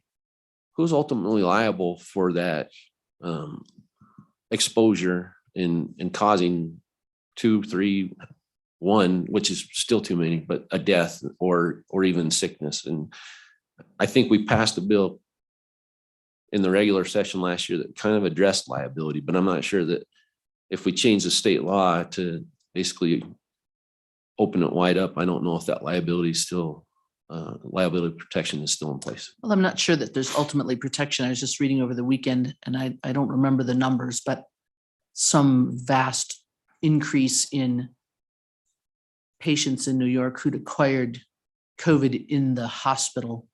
I mean, it's really gone up. And obviously those hospitals are in compliance with the CMS mandate and the New York mandate, which I think is even more onerous. But every state has got, I mean, I don't even know. So I don't have an answer for you now. Okay, no more questions for Mr. Boley. And Mr. Boley, we do send our condolences. I hope maybe they're not yet, but maybe we don't have to, we hope that we don't have to send condolences to your wife. We're and your hopeful. family. We're hopeful, Madam Chair. Representative Connolly, did you have one follow-up? Yep, thank you, Madam Chair, and I too wish the best for your father-in-law. And again, we're not talking about the amendment yet, but you did bring up a reasonable concern.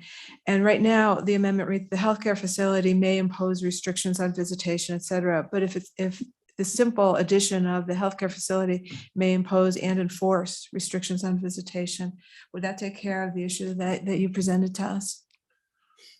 Mr. Madam Chairman, Representative Conley, as Chairman Wilson and I were kind of discussing a possible amendment, I do think the line in here that says that we have to adhere to regulatory agencies would be what we would be a great addition to this bill, but to the amendment.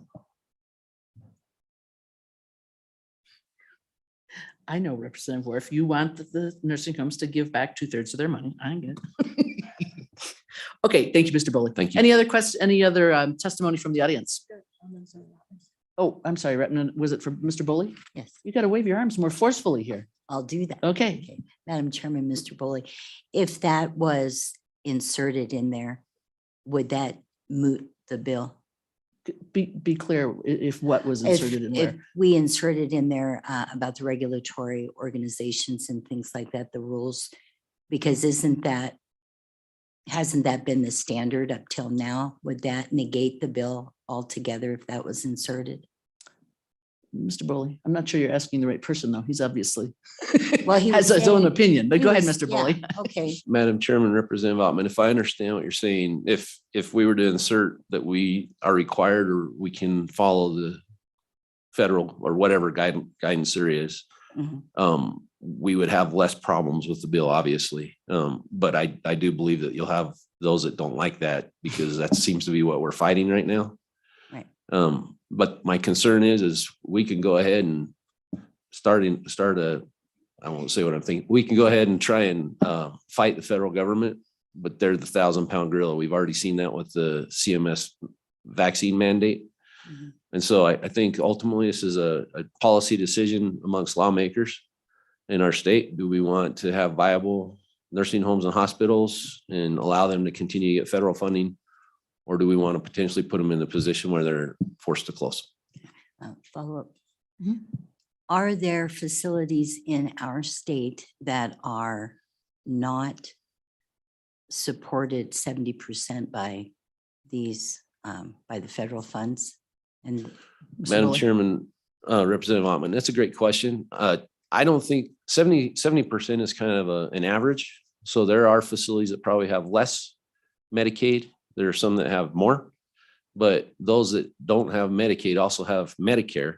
And so when you combine the federal funding between Medicare and Medicaid, it's a high percentage, 80+% in most, if not all, nursing homes.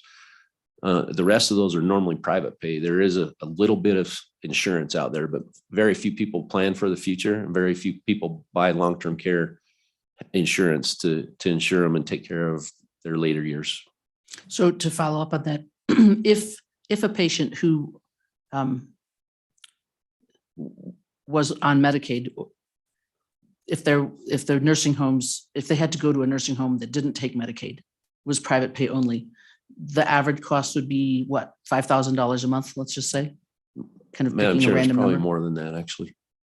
It's roughly, it's over $300 a day, so you can do the math. So let's call it 5,000 to 12,000 a month. So that's a pretty significant lift for many patients, many families. Okay, thank you. Let's move on. We got 20 minutes Thank until you. we gavel in.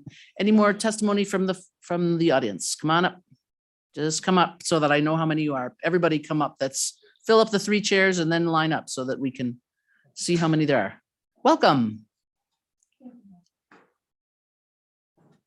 Thank you, Madam Chair, members of the committee. Tony Decklever with the Wyoming Nurses Association, and we are in opposition to this legislation. It's just too broad, and it just doesn't allow for any changes that would need to be instituted later. And we know that the reason for this legislation is because of COVID. Before COVID, we didn't have any issues with visitation policies. But understand that as nurses that are standing in between the patient and the visitor, and our job is to protect the public. That's our job. We protect the patient. I am the patient's advocate, and they are the public just as much as the visitors are. But my job is to protect them. So I have to protect them against visitors. I have to protect them against other people. Our Licensure Practice Act rules and regulations are about protecting, including the patient. I'm sure everyone remembers the nurse being handcuffed and placed in a police car because she was trying to protect her patient. Now, though this is different, it just illustrates where we put ourselves between anyone and the patient that we're trying to protect. Every facility has their own visitation policy, and in many cases, different units within the facility have their own policies. ICU, labor and delivery, nursery, pediatrics, medical floors. This includes who can visit and when they can visit, hence visiting hours. Procedures are being done, medications are being administered, sick and injured people need their rest, which is sometimes difficult when there's a barrage of visitors constantly in and out of the room. Long-term care facilities also have visiting hours, though they're generally different than acute care because the care is different. Facilities need to have the ability to screen their visitors, use hand hygiene, have visitors wear personal protective equipment as necessary, and determine the number of visitors at a time. This is to protect them, the staff, and the providers. The national statistics are that workplace violence against healthcare professionals, primarily nurses, has gone up 20% because of COVID, and it was high before COVID. So we're in the middle. We're the ones that are getting beat up. Because when people come in and they're like, we want to see our visitor, and I testified to this at a previous meeting where I talked to a nurse who she walked in and the person said, take off your mask, take off your stuff. I am not talking to you while you have that stuff on. And she said, no, these are the rules. We have to follow the rules. Well, I'm not going to talk to anybody that's dressed like you. They get belligerent, they get mean. And we're caught in the middle. We're just trying to obey the rules. And the rules come from our federal regulation. They come from our state. They come from our facilities. We're trying to do the best that we can for our patients, and just opening it up to letting anyone to come in at any time doesn't help us. We are struggling with this, just as Eric Boley talked about. This hurts our hearts to see our people not be able to have visitors. And I hope that when all of this is over and we look back at what we did right and what we did wrong, that isolating patients and doing all this and residents, that did not help. It didn't help their mental well-being. It didn't help their social well-being, their emotional well-being, because we're trying to protect their physical well-being and trying to roll all that in together. It's tough. My daughter is also an RN. She works on a COVID floor, and she tells me, she's like, Mom, it just is so hard to see these people die alone. But what are we supposed to do? It is tough. And I, like other nurses, I started it in long-term care when I was 15 years old. And I have been with residents that have died alone, and not because of a pandemic, but because they didn't have any family. I've been with patients who didn't have family even in the hospital. who have died by themselves, or I was their advocate. I was the person that held their hand. And it hurts our hearts to not have family members, but we're trying. We're really, really trying. And we know that, I also did the dive into Joint Commission and CMS, and they're loosening the restrictions as we figure all of this out. But law lasts forever. And we're hoping that this COVID does not last forever. We go back to visitation when it's appropriate and how it's appropriate for the patient and for the facility. So thank you for listening. Questions for Ms. Ducklever? We do have an amendment that has not been very broadly distributed yet. I sent it out to a few people. There might be, are there any copies left over there? And we will, hopefully will. Okay, who's next? Ms. Passano, introduce yourself for the committee, if you would, please. Good morning. My name is Carolyn Passano. I'm with the Wyoming Healthcare Association. Madam Chairman and committee, you have been dealt a bill that is difficult and certainly seems to be a hardship on as we try to weigh this. It is difficult because we are talking about the heart, and we're talking about the emotions of the heart, and we're talking about the fact that loneliness can kill, and the stress over what is happening can kill. And we are sitting here trying to find a way to work with government that has a heavy hand and is not going away. And in talking with my members, they know that the money coming to them, as you have heard, 70% is coming from the federal government. And when you take that money, there's a heavy hand. There's a hammer that says, you better do it, what we're telling you to do. And if you don't, we will have a way to fine you, huge fines. And that comes through survey. And survey is an instrument of the federal government. Survey is housed in our state in the Department of Health. The federal government is the boss. So you follow that line and you keep your loved one at home as long as possible and hope that you're doing the right thing when finally the loved one goes to the nursing home.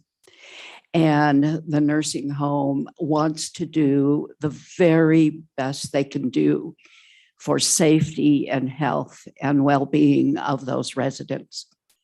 And trying to weigh that out with families that are, their heart is hurting. And it puts us in an impossible place, all of us, to make the right decision because of money and who is boss. And that is a shame. Now, talking about money, there might be a way to solve this.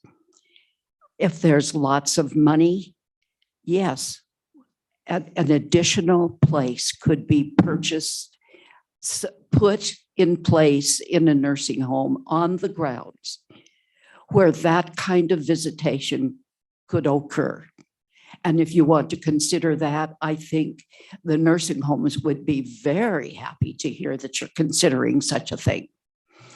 And of course, that is Members, an ARPA bill amendment among any of you? Feel it bubbling up? Go ahead, Mrs. Pesno. Yeah, it's very expensive. And since you got the CMS rules, I think there are additions that there's something like $3,000 for a fan system to clear the air. There's another $3,000 for something else. $6,000, of course, is such a piddling amount of money that it won't pay for much of anything. We're talking dollars to help the human heart.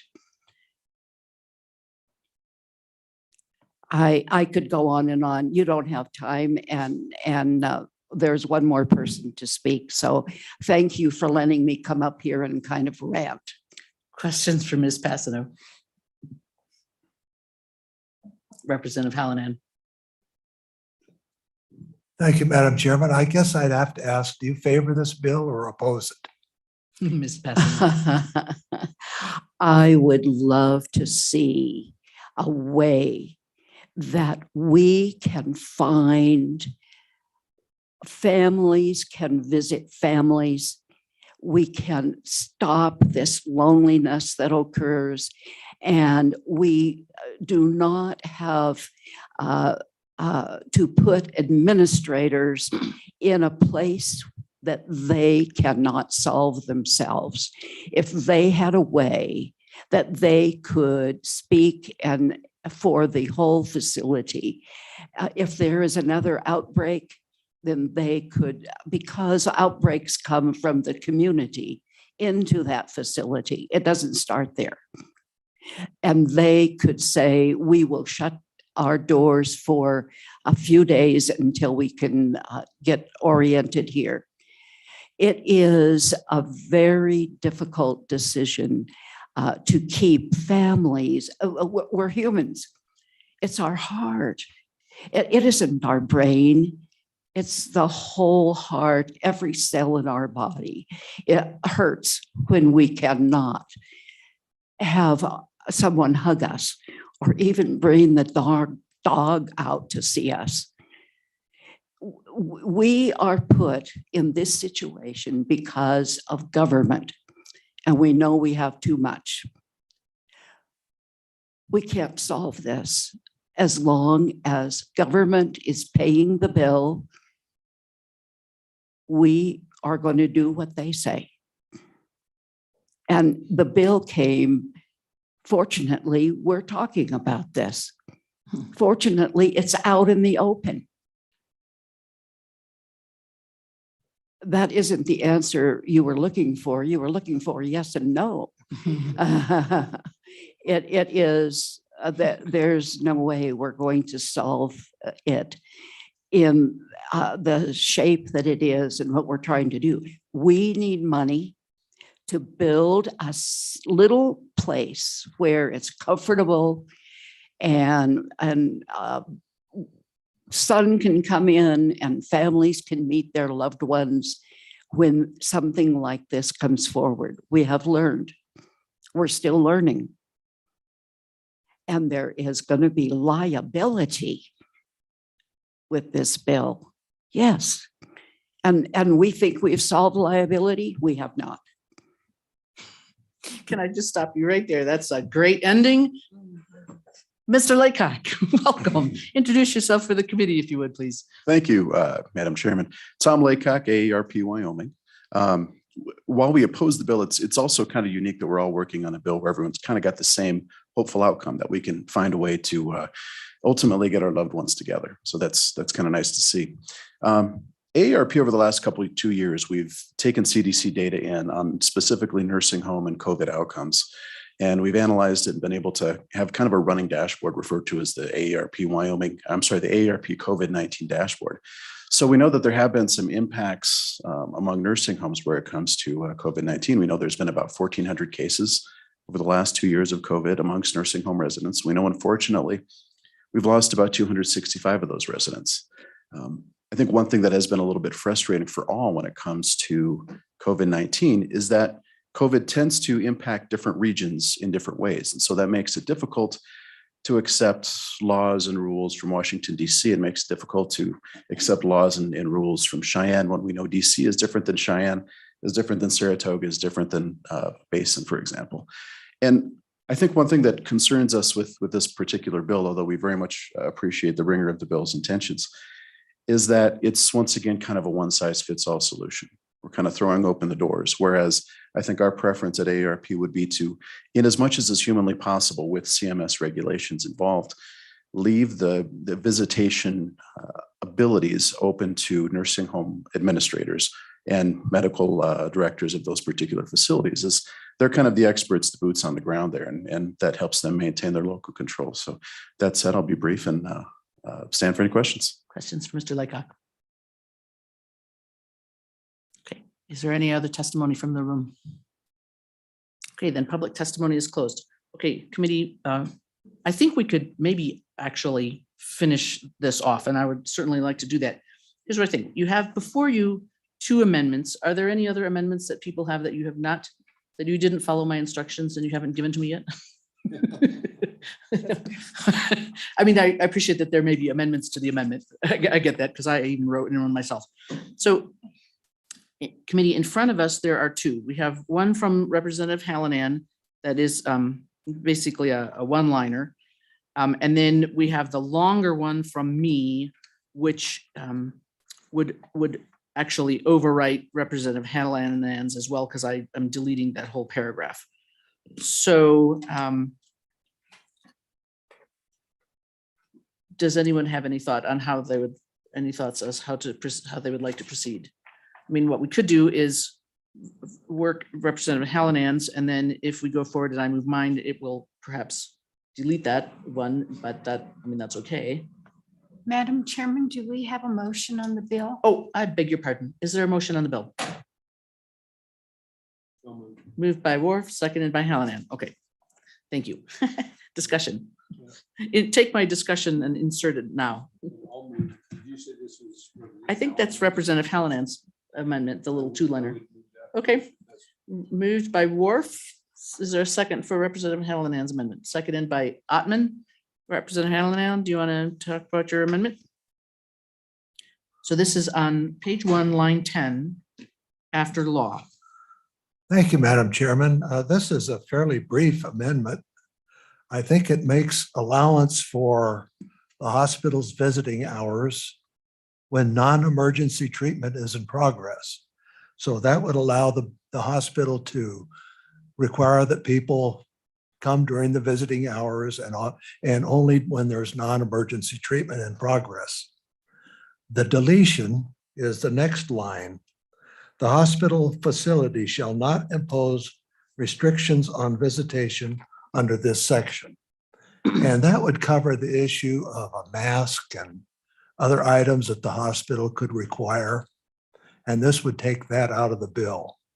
And I think it would allow for the hospitals to protect their patients. And I think it would allow the hospitals to require people that would follow the rules.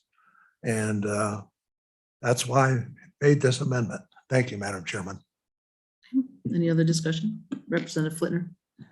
Madam Chairman, thank you. And Dr. Hallinan, so if you were practicing today and that was deleted, I'm just wondering about the impact of the deletion of that line. The healthcare facility shall not impose restrictions on visitation under this section. If you're a hospitalist and you've got restrictions in place for one reason or another, I just wonder, I just would welcome your thoughts as a physician on that change. Representative Hallinan. Well, thank you, Madam Chairman and Representative Flintner. I think the hospital has reasons to be able to impose certain restrictions, and those would not necessarily impede the visitation of people. They could have restrictions in regard to wearing a mask. They could have other restrictions that I think would be appropriate, restrictions on how the people would be able to come in, whether they'd be able to hug that person, to get very close to them. They could have restrictions of that nature. And I think those would be reasonable to consider by a hospital administrator.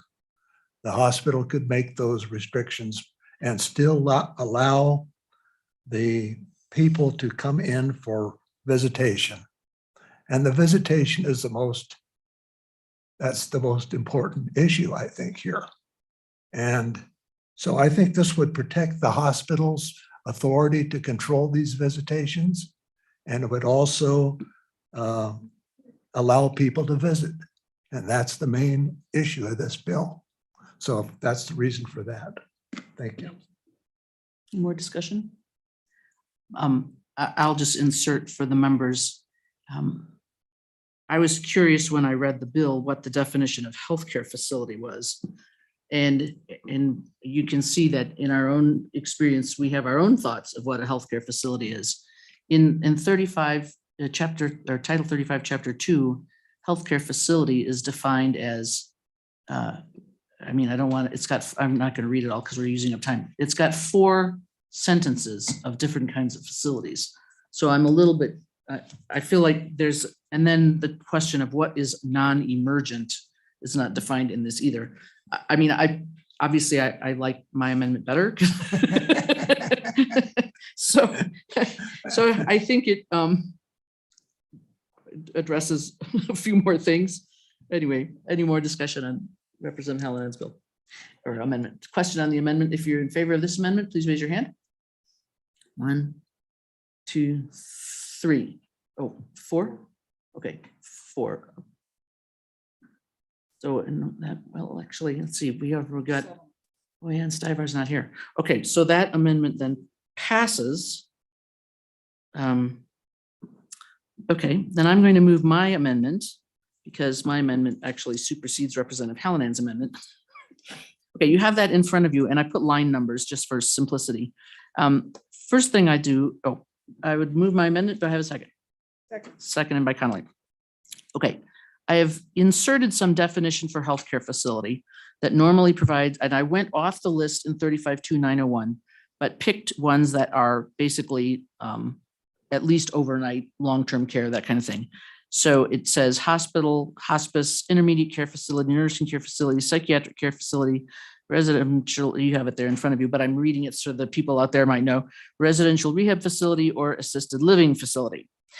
And then, folks, and this dates back to the thought that came to me when I was a candy striper, and I was like 14 or whatever, I was passing out water jugs in the hospital where I was working.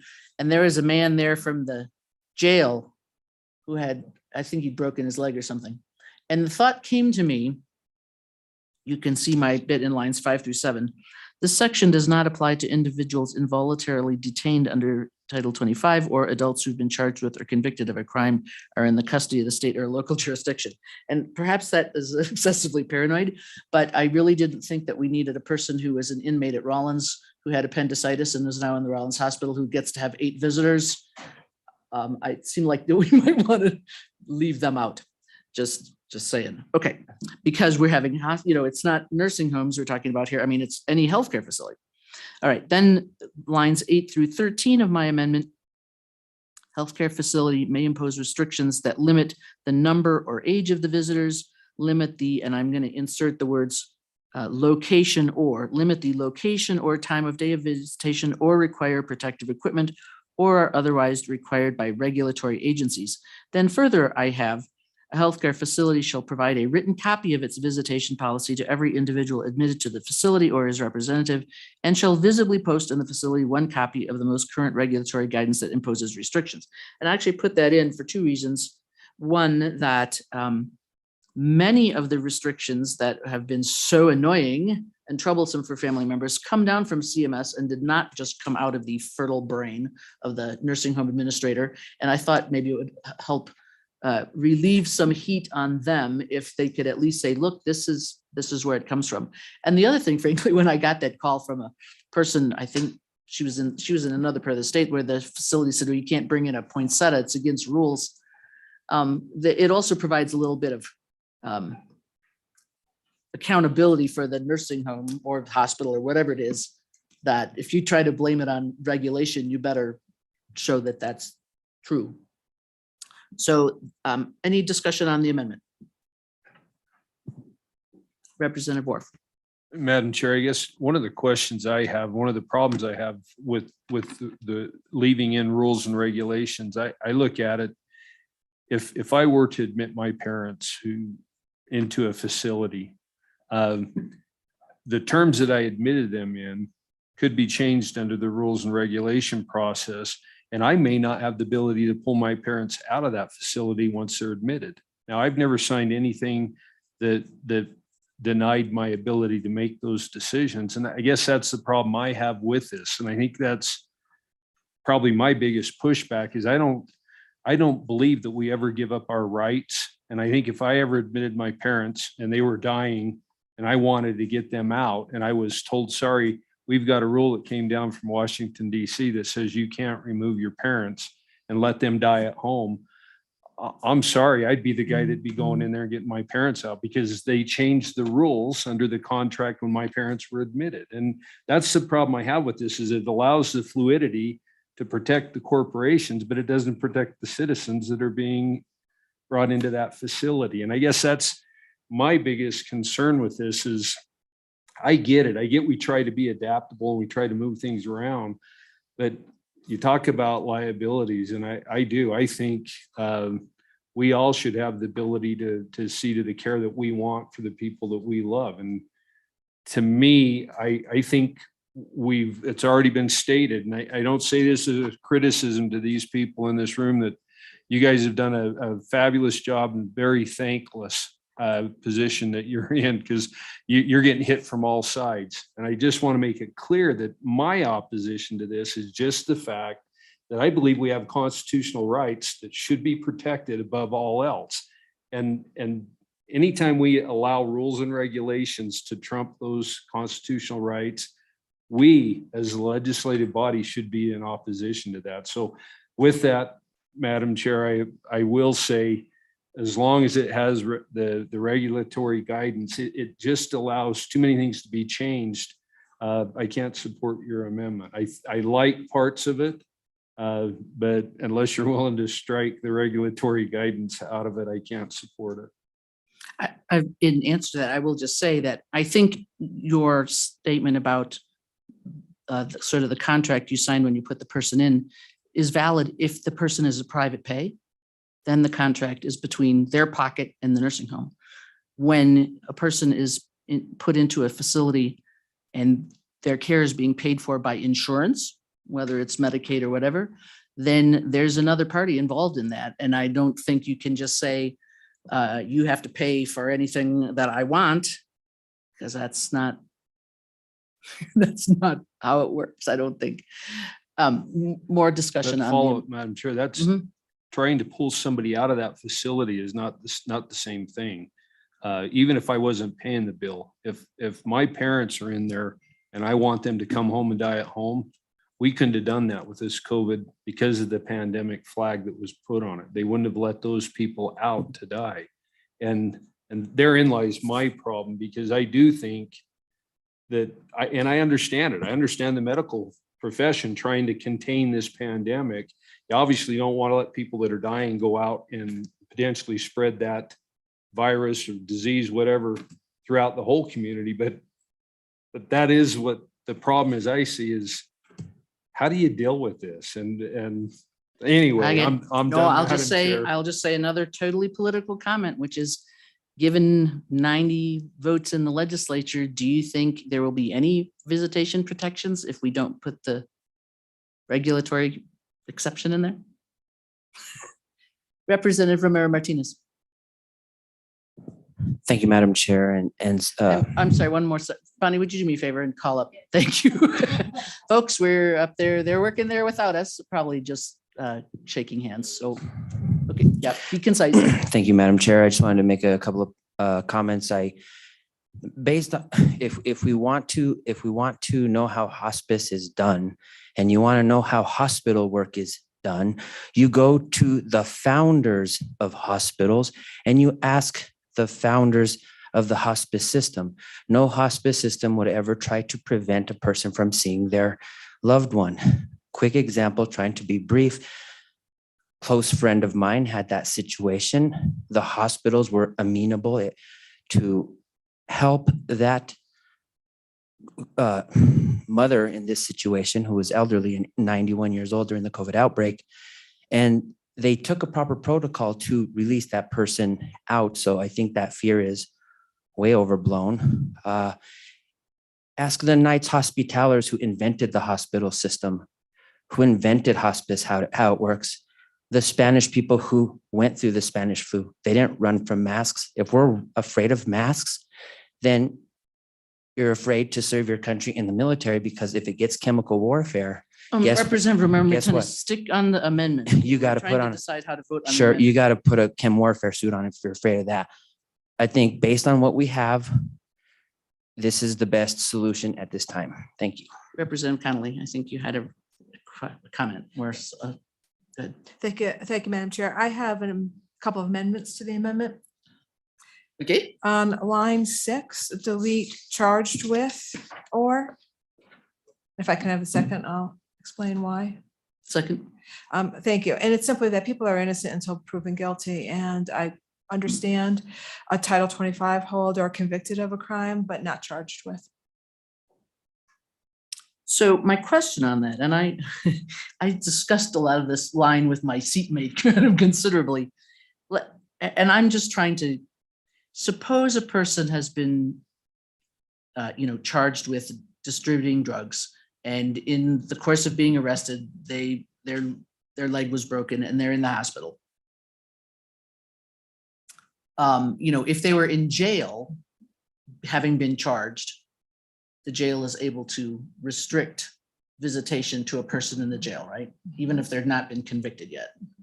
So if they're in a hospital now and they're charged, you see what I'm saying? I'm just concerned about that. And, this may get amended one way or the other on the floor. I'm not sure I'm the pro on that, but go ahead, Representative Connolly. Yeah, thank you, Madam Chair. And in all honesty, people who are charged with and are still in jail are overwhelmingly people who can't make bail. They're just simply poor. I mean, that would be the argument, is that, you don't have $1,000 to get out, then you are the person who's in jail. Others who are under similar circumstances are out and waiting for their trial. And so again, for me, charged with, we're innocent until proven guilty. And so I don't want to include those who are per se innocent at this point. No, It's so different. actually, do we need to actually vote on the amendment first before we amend it? No, it's already been moved. So now we're moving to This amend, is- and you could have said it's a friendly Yeah, I amendment or guess, well, not. I didn't really. Okay, is there any more discussion about this amendment? Question being called, all in favor of Representatives Connolly's amendment on line 6 to delete the words charged with or, please raise your hand. 1, 2, 3, 4, 5. Not me, but okay, that passed. I'm sorry, I just visualized that Candy Striper sitting there with that water bucket. Go ahead, Representative Connolly. And Madam Chair, we could turn around and have this conversation today. All right. On line 8, after the word impose, add and enforce. Is there a second? Seconded by, was that LeBeau? Okay, any discussion? Madam Chair, and the reason for that, it goes to the example that Mr. Boley, I believe it was, gave us about being concerned about that there was no enforcement availability for some of the rules that were put in. And so this is that simple fix to add and enforce. Okay. Any more discussion? Question being called. If you're in favor of the amendment inserting the words and enforce after the words impose on line 8, raise your hand. 1, 2, 3, 4, 5, 6, 7. Okay, that passed. By the way, just to point out, in my original discussion, I inserted location or on line 9. I think you all heard that. Yes. Right. It was just sort of because it's not a formally typed up thing. I just used the line number feature on my Word document. Any more discussion on this amendment? So just to be clear, although it doesn't say it at the top, Representative Hallinan's amendment was in line 10 and lines 13 through 14. And this amendment deletes the Hallinan amendment because it's in the two lines that this amendment is amending, just to be clear. Representative Connolly. Madam Chair, I mean, wouldn't this be comparable to an amendment that we would have on the floor that would say Delete and further delete, amend. further amend? Right. And that's what we're doing. Right. I'm just trying to help the poor people out in the audience track what we're doing. And okay, before we vote, I will just say, I think it is rather obvious that there may be further amendments, you know, on the floor, down the hall, whatever. My goal frankly was whatever we did to get it out on the floor where it could be further worked. That's just my statement. Okay. Bonnie, would you call the roll, please? Oh, question on the amendment, sorry. Yes, question still on. Okay, all in favor of this amendment, please raise your hand. 1, 2, 3, 4, 5. Opposed? You didn't vote? What, okay, 5-3. All right, this amendment passes. Question on the bill. Representatives Connolly. No. Flitner. Aye. Hallinan. Aye. LeBeau. No. Ottman. Aye. Romero Martinez. No. Stivar, Representative Stivar left an aye vote, Madam Chairman. Representative Ward. No. Madam Chairwoman, we have a tie. I haven't voted yet. Wilson, aye. Okay, I'm sorry, Madam Chairman. We have 5 ayes, 4 noes, the noes being Representatives Connolly, LeBeau, Romero Martinez, and Moore. Okay, the bill passes. We'll continue working it on the floor. We have 2 bills on Wednesday. The trigger bill and the discriminatory abortion bill. Okay,